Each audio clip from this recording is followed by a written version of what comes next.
প্ৰথমৰ পৰাই নৰেন্দ্ৰ মোদী চৰকাৰে গুৰুত্ব দিছে বিকাশৰ ক্ষেত্ৰত। নৰেন্দ্ৰ মোদী চৰকাৰৰ প্ৰথম এমাহত সৰ্বাধিক গুৰুত্ব দিয়া বিষয় কোনবোৰ আছিল জানেনে? যদি নাজানে তেতিয়াহ'লে ভিডিঅ'টি শেষৰলৈকে চাই থাকিব।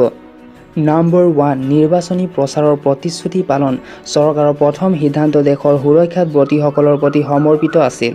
ৰাষ্ট্ৰীয় প্ৰতিৰক্ষা পুঁজিৰ অধীনত প্ৰধানমন্ত্ৰীৰ স্কলাৰশ্বিপ স্কীমত যথেষ্ট পৰিৱৰ্তন সাধন। এই স্কলাৰশ্বিপৰ পৰিমাণ বৃদ্ধি, লগতে স্কলাৰশ্বিপৰ জৰিয়তে মাওবাদীৰ আক্ৰমণত শ্বহীদ হোৱা আৰক্ষী বিষয়াসকলৰ সন্তানকো সামৰি লোৱাৰ ব্যৱস্থাৰ প্ৰৱৰ্তন কৰা হয়। নম্বৰ 2, অন্নদাতাসকলৰ জীৱন সুৰক্ষিত কৰিবলৈ পেন্সন ব্যৱস্থাৰ প্ৰৱৰ্তন। 5 কোটি ক্ষুদ্ৰ কৃষকৰ ভৱিষ্যত সুৰক্ষিত কৰিবলৈ এক স্বেচ্ছামূলক আৰু বৰঙনিমূলক পেন্সন ব্যৱস্থাৰ প্ৰৱৰ্তন কৰা হয়। কৃষকক সামাজিক সুৰক্ষা প্ৰদান কৰিবলৈ 3 বছৰৰ সময়সীমাৰ ভিতৰত কেন্দ্ৰীয় চৰকাৰে 10,774.5 কোটি টকা খৰচ কৰিব। নম্বৰ 3, প্ৰধানমন্ত্ৰী কিষাণ সুৰক্ষাৰ কৱচৰ অধীনত সকলো কৃষকক সামৰি লোৱা। এই আঁচনি অনুসৰি নিজৰ অধীনত থকা ভূমিৰ পৰিমাণ নিৰ্বিশেষে সকলো যোগ্য কৃষক পৰিয়ালক সামৰি লোৱা হৈছে। পৰিৱৰ্তিত আঁচনিয়ে 2 কোটি আৰু নতুন কৃষকক সামৰি লোৱাৰ ফলত আঁচনিৰ অধীনত থকা কৃষকৰ সংখ্যা 14.5 কোটি হয়গৈ। এই পৰ্যন্ত 3.11 কোটি কৃষকক প্ৰথম ইনষ্টলমেণ্টত 2,000 টকাকৈ আৰু দ্বিতীয় ইনষ্টলমেণ্টত 2.66 কোটি কৃষকক 2,000 টকাকৈ পোনে পোনে বেংক একাউণ্ট যোগে প্ৰদান কৰা হৈছে। নম্বৰ 4, ব্যৱসায়ীসকলৰ বাবে পেন্সন আঁচনি। মোদী চৰকাৰে এক নতুন আঁচনিৰ অনুমোদন জনাইছে য'ত ব্যৱসায়ীসকলৰ বাবে পেন্সন ব্যৱস্থা কৰা হৈছে। এই আঁচনিয়ে 3 কোটি ক্ষুদ্ৰ দোকানী আৰু ব্যৱসায়ীক লাভান্বিত কৰিব। চৰকাৰে ছাবস্ক্ৰাইবাৰসকলৰ একাউণ্টত এনেধৰণে বৰঙনি আগবঢ়াব। সকলো দোকানী, খুচুৰা বিক্ৰেতা আৰু স্ব-নিয়োজিত ব্যক্তিয়ে মাহে 3,000 টকাকৈ পেন্সন 60 বছৰ হোৱাৰ পাছত লাভ কৰিব। নম্বৰ 5, জলশক্তি মন্ত্ৰণালয় গঠন। নিৰ্বাচনী প্ৰচাৰৰ এক চুক্তি হিচাপে জল সমস্যা সমাধানৰ ক্ষেত্ৰত তাৎক্ষণিক ব্যৱস্থা ল'বলৈ জলশক্তি মন্ত্ৰণালয় গঠন কৰা হয়।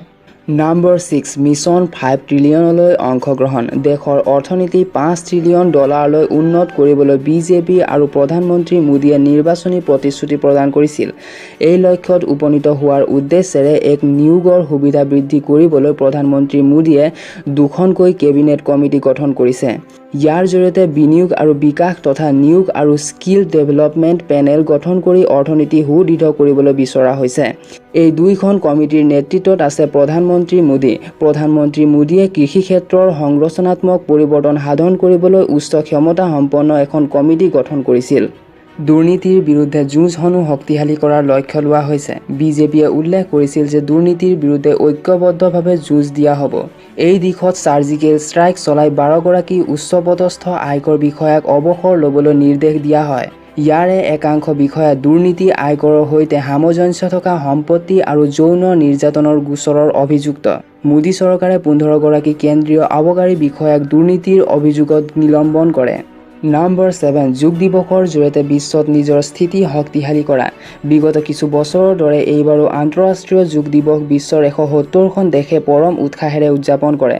এইবাৰ প্ৰধানমন্ত্ৰী মোদীয়ে যোগৰ ক্ষেত্ৰত অতুলনীয় অৱদান আগবঢ়োৱা 4জন লোকলৈ বিশেষ বঁটা আগবঢ়াইছে। ইয়াৰে এগৰাকী ইটালী আৰু এগৰাকী জাপানৰ মহিলা। যোগৰ জৰিয়তে ভাৰতে নিজৰ ছফ্ট পাৱাৰ ভালদৰে প্ৰদৰ্শন কৰিবলৈ সক্ষম হৈছে। নম্বৰ 8, বৈদেশিক নীতিৰ সবলীকৰণ। মালদ্বীপত ভাৰতৰ প্ৰভাৱ বিস্তাৰ। মালদ্বীপে প্ৰধানমন্ত্ৰী মোদীক বিশেষ সন্মানেৰে সম্বৰ্ধনা জনাইছে। আনহাতে আমেৰিকা যুক্তৰাষ্ট্ৰৰ শীৰ্ষস্থানীয় 2গৰাকী মন্ত্ৰীয়ে অস্ত্ৰ নিয়ন্ত্ৰণ এক্সপৰ্ট এক্টৰ সংশোধনীৰ জৰিয়তে ভাৰত মহাসাগৰীয় খণ্ডত অধিক সহযোগিতাৰ বাট মুকলি কৰিছে। নম্বৰ 9, চুবুৰীয়া শ্ৰীলংকাৰ বেয়া সময়ত সহায় সমৰ্থন। সন্ত্ৰাসবাদীৰ ভয়ংকৰ আক্ৰমণৰ পাছত শ্ৰীলংকাৰ পৰিস্থিতিৰ বুজ ল'বলৈ যোৱা বিশ্ব নেতাৰ ভিতৰত প্ৰথম প্ৰধানমন্ত্ৰী নৰেন্দ্ৰ মোদী। এই আচৰণৰ জৰিয়তে ভাল চুবুৰীয়াৰ দায়িত্ব পালন কৰি বিশ্বত নিজৰ ছবি উজ্জ্বল কৰি তুলিছে ভাৰতে। ইয়াৰ লগতে শ্ৰীলংকাত জৰুৰীকালীন এম্বুলেন্স সেৱাৰো আৰম্ভ কৰিছে ভাৰতে।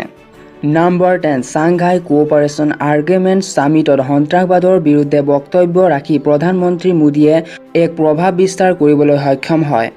স্বচ্ছ ভাৰত, বেটি বচাও বেটি পঢ়াও, গ্ৰাম্য পথ নিৰ্মাণ, চিকিৎসা শিক্ষাৰ উন্নতি, জম্মু কাশ্মীৰ এলেকাৰ উন্নতি তথা বিচ্ছিন্নতাবাদ, সন্ত্ৰাসবাদৰ বিৰুদ্ধে কঠোৰ স্থিতি, ৰাজহুৱা ধনৰ সৰল বন্ধ আদিৰ কাৰণে ভাৰত আন্তঃৰাষ্ট্ৰীয় প্ৰেক্ষাপটত প্ৰশংসিত হৈছে।